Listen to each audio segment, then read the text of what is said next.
Help desk राख्ने, नागरिकता बनाउनका लागि जे कागज चाहिन्छ गेटभित्र पस्ने बित्तिकै हेरिदिनुहोस्। 2 दिनसम्म मान्छेले घुमाइसकेपछि, मानिसलाई घुमाइसकेपछि 2 दिनपछि प्रमुख जिल्ला अधिकारीले फलानु कागज त पुगेको छ भनेर 2 दिनपछि भन्ने होइन। सुरुमै कागज हेर्नुहोस्, यदि कुनै कागज पुगेको छैन भने यो कागज पुगेर यो ल्याएर आउनुहोस् भन्नुहोस्। तर सुरुमै गेटको भित्र पस्ने बित्तिकै के कामले मानिस आएको, त्यसका लागि चाहिने कागज के हो त्यो र देशभरिको सबै जिल्ला प्रशासन कार्यालयमा टोकन सिस्टम सुरु गर्न भनिसकेका छु। यहाँ भएको छैन, यहाँ टोकन सिस्टम सुरु भएको छ। अब साथीहरू सुन्नु, जाने बित्तिकै टोकन दिनु, मेसिन छैन भने मेनुअल टोकन दिनुहोस्, हातैले टोकन दिनुहोस्। टोकन दिने, टोकनमा 1 नम्बर 2 नम्बर 3 नम्बर 4 नम्बर हाल्ने, हाले हुन्छ आफ्नो टोकन आफ्नो गोजीमा हाल्ने। टोकन अनुसार मान्छेले सेवा पाउँछ, कोही अगाडि पछाडि हुँदैन। यदि 4 नम्बरको मान्छेको काम नटुङ्गिकन 7 नम्बरको मान्छेको काम भयो भने सिधै प्रमुख जिल्ला अधिकारीजीलाई भन्नुहोस्, भएन भने मलाई भन्नुहोस्। अर्को कुरा मैले के भनेको छु भने सामान्य किसिमका निवेदन लेख्ने, फोटोकपी गर्ने, फारमहरू भर्ने कुरा पनि बाहिर चियाको पसलमा गएर गर्नुपर्ने स्थिति नबनोस्। कार्यालयले नै कर्मचारी एउटा राखेर त्यो व्यवस्था पनि गर्नुपर्छ। लोकतन्त्र जनताको सार्वभौम सत्ता भएको पद्धति हो, जनताका लागि काम गर्ने पद्धति हो, जनताबाट निर्वाचित मानिसहरूले उत्तर दिनुपर्ने पद्धति हो, जवाब दिनुपर्ने पद्धति हो। यो पद्धतिलाई जीवित राख्नुपर्छ। अहिलेको संविधानले संघीय लोकतान्त्रिक गणतन्त्रात्मक शासन व्यवस्थाको हामीले व्यवस्था गरेका छौँ। समावेशी चरित्रको राज्य निर्माण गर्ने संविधानको परिकल्पना छ र यसमा पनि यो देशमा लोकतन्त्र स्थापना गर्नका लागि, गणतन्त्र स्थापना गर्नका लागि र पछिल्लो समयमा संघीयता स्थापना र समावेशी चरित्रको राज्य निर्माण गर्नका लागि तराईको मधेसको धेरै ठुलो योगदान छ र देशको तराई मधेसको धेरै ठुलो योगदानका कारणले यो देशमा संघीयताको स्थापना भएको छ, गणतन्त्रको स्थापना भएको छ, लोकतन्त्रको स्थापना भएको छ, समावेशी चरित्रको राज्य निर्माण गर्ने काम भएको छ। त्यसमा तपाईहरुको सबैभन्दा ठुलो योगदान तपाईहरुको पनि छ, देशका सबै जनताको छ। त्यसमा पनि तराई मधेसको संघीयताको बारेमा विशेष योगदान छ। त्यो यो व्यवस्था बचाउने आजको पहिलो उद्देश्य के चिन्ताहरू छन्, के आक्रोशहरू छ, भनेको जति काम गर्न सकेको छैन, भनेको जसरी काम गर्न सकेको छैन। त्यसकारणले के चिन्ता र के आक्रोशलाई देखाएर संघीय लोकतान्त्रिक गणतन्त्रात्मक शासन व्यवस्था नै समाप्त गर्ने, संविधान नै च्यात्ने पनि केही प्रयत्नहरू भइरहेका छन्। तपाईहरु देखिराख्नु भएको छ, काठमाडौँमा प्रयत्न भएका छन्, देशका अरू ठाउँमा पनि प्रयत्न भएका छन्। म के आग्रह गर्न चाहन्छु भने नेपाली जनताले ठुलो बलिदान गरेर, त्याग गरेर, तपस्या गरेर, हाम्रा पूर्वजहरूले धेरै ठुलो लगानी गरेर, आफ्नो जीवनको आहुति दिएर, सर्वस्व गरेर, सबैभन्दा ज्यादा कष्टकर जीवन व्यतीत गरेर र हाम्रो पुस्ताले पनि धेरै ठुलो लगानी गरेर देशमा लोकतन्त्र आएको हो, देशमा गणतन्त्र आएको, संघीयता आएको, समावेशिता आएको। अब मुलुक यसबाट पछाडि फर्कन सक्दैन। लोकतन्त्रलाई फालेर, संविधानलाई च्यातेर यो देशमा फेरि अर्को कुनै निरङ्कुशता स्थापित हुन सक्दैन, किनभने निरङ्कुशतालाई हामीले बेहोरिसकेको। म खास गरेर 30 वर्ष मुनिका बहिनीहरूलाई, छोरीहरूलाई, भाइहरूलाई, छोराहरूलाई विशेष ढङ्गले म आग्रह गर्न चाहन्छु। 30 वर्ष मुनिको मैले किन भनेको भने यो देशमा राजतन्त्र गएको 18 वर्ष भएको छ। 18 वर्ष पहिला जन्मेको मानिसलाई राजतन्त्र कस्तो थियो भन्ने कुरा थाहा हुँदैन। 18 वर्ष भन्दा पहिला पनि 12 वर्षको नहुँदासम्म मानिसलाई थाहा हुँदैन। 12, 14, 15 वर्षपछि मानिसको राजनीतिक चेतना पुरस्कृत भएर आउँछ। त्यसकारण 30 वर्षभन्दा कमका मानिसहरूले नेपालको राजतन्त्र देखेका छैन। त्यसकारण केही उमेर समूहलाई जसले राजतन्त्र कस्तो थियो भन्ने कुरा थाहा छैन, उनीहरूलाई ज्यादा यो व्यवस्था राम्रो होइन, लोकतन्त्र राम्रो होइन, योभन्दा राम्रो पहिलाको व्यवस्था थियो भनेर भड्काउने प्रयत्न भएको छ।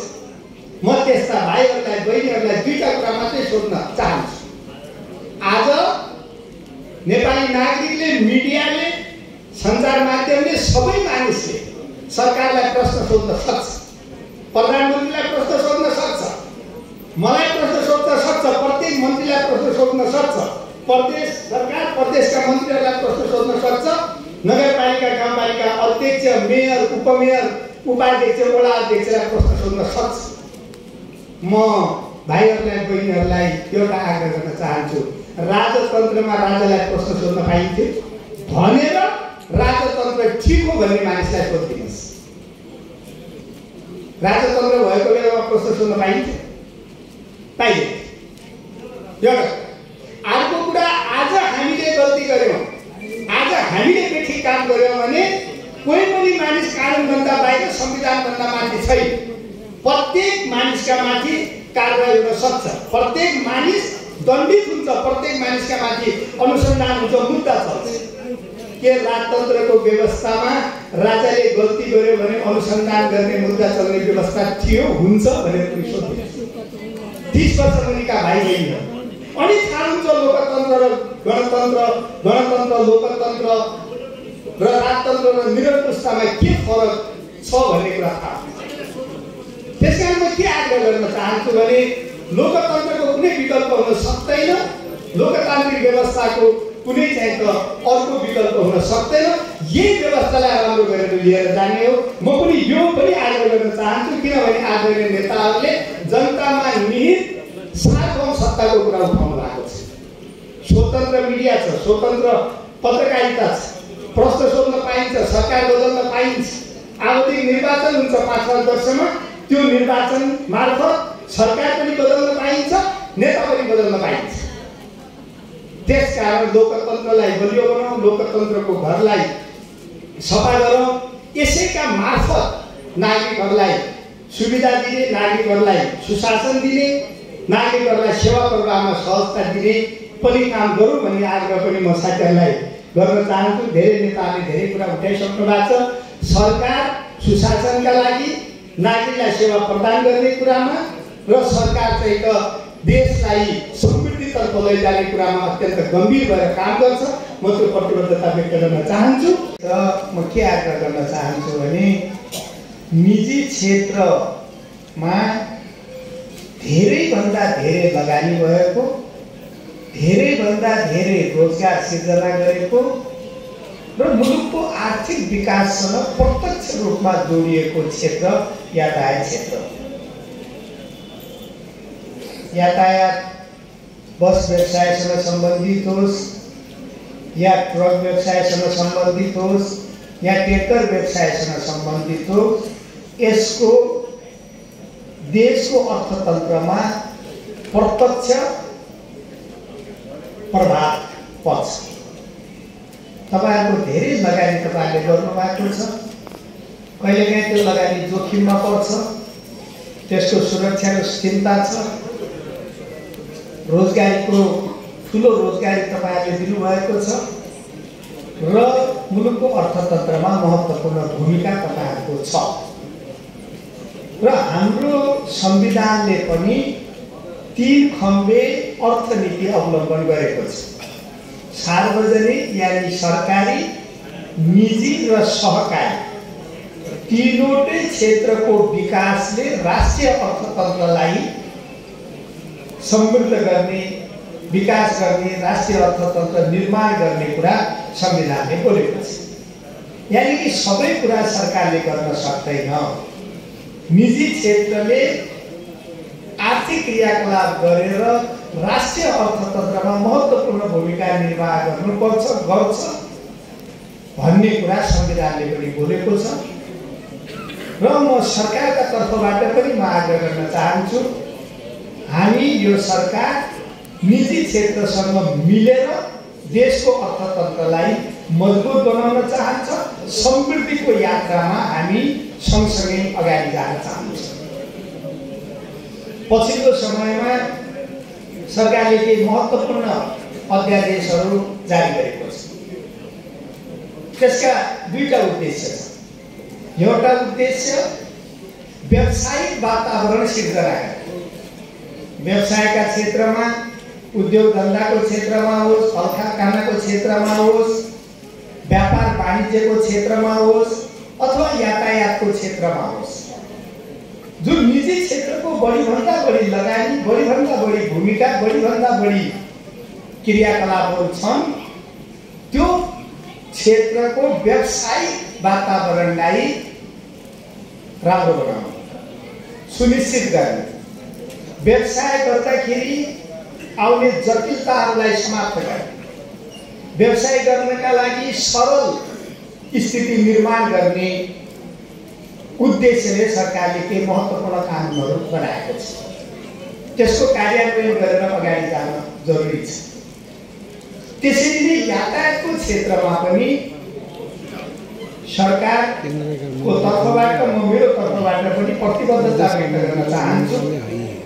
मैले निवेदन गरिसकेँ, नेपालको अर्थतन्त्रमा, देशको आर्थिक क्षेत्रमा तपाईहरुको महत्त्वपूर्ण लगानी छ, भूमिका छ।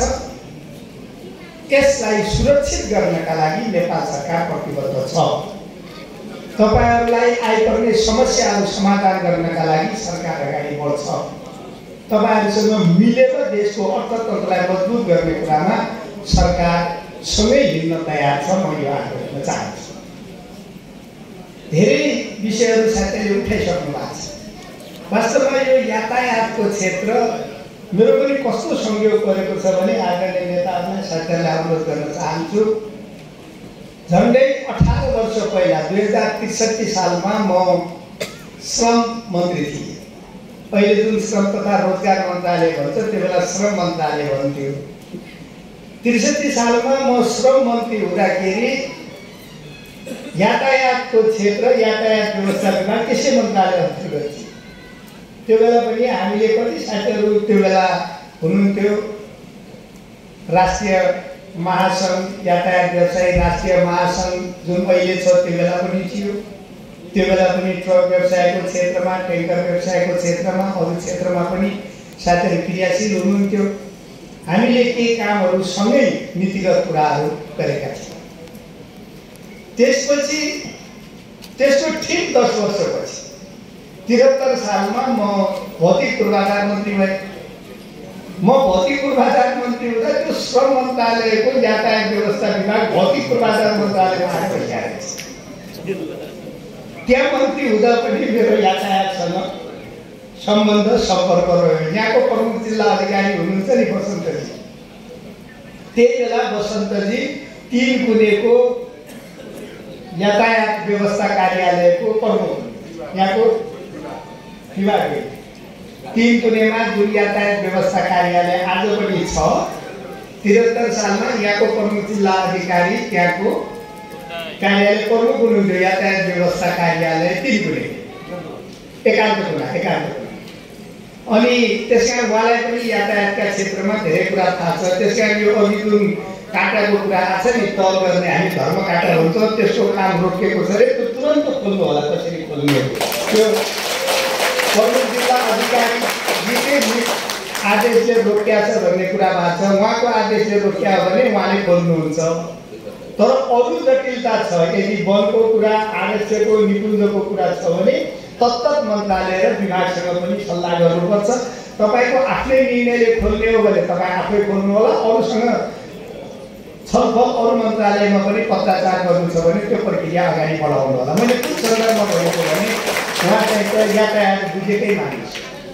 अनि 73 सालमा म यातायात व्यवस्था के अरे भौतिक पूर्वाधार मन्त्री हुँदा यातायात व्यवस्था कार्यालय थियो। तर त्यहाँ पनि मैले यातायातको क्षेत्रमा केही छलफल, कुराकानी, चर्चा साथीसँग गर्ने अवसर पाएको। अहिले 8 वर्षपछि गृहमन्त्री भएको छु। मेरो प्रत्यक्ष मन्त्रालयसँग त यातायात व्यवस्था विभाग छैन, तर यातायातका प्रत्येक विषय मसँग जोडिएर आउँछ, त्यो गृह मन्त्रालयसँग जोडिएर आउँछन्। त्यसकारण अहिले पनि म सँगै छु। त्यसो भएको हुनाले तपाईहरुका जुन समस्या छन्, तपाईहरुका पीडा छन्, त्यो मैले बुझेको छु। सरकार त्यसमा गम्भीरतापूर्वक काम गर्छ। केही कुरो तपाईहरुले पनि गर्नु जरुरी छ। जस्तो उदाहरणका लागि अहिले गृहमन्त्रीका रूपमा 8-9 महिना काम गरिसकेपछि मैले चारवटा नयाँ चुनौती भनेर पहिचान गरेको छु मेरो मन्त्रालयले। मैले नयाँ चारवटा चुनौती, शान्ति सुरक्षाको कुरा निरन्तर गरिराख्नुपर्ने कुरा गृह मन्त्रालयको सरकारको सबैभन्दा पहिलो जिम्मेवारी हो। देशमा शान्ति कायम गर्ने, नागरिकको जीवनको सुरक्षा गर्ने, देशको समग्र आन्तरिक सुरक्षा गर्ने गृह मन्त्रालयको पहिलो जिम्मेवारी। त्यो त छँदैछ। त्यसका सँगसँगै अपराधको नियन्त्रण गर्ने, अपराध हुन नदिने स्थिति निर्माण गर्ने, अपराध भयो भने त्यसको अनुसन्धान गर्ने, कानुन बमोजिम कारबाही गर्ने, त्यो पनि काम निरन्तर रूपले भइराख्ने कुरा हो। सुशासन कायम गर्ने कुरामा पनि निरन्तर काम गरिराख्ने कुरा हो। चारवटा नयाँ चुनौतीहरू के देखिएका छन् भने पहिलो चुनौतीका रूपमा लागु औषध।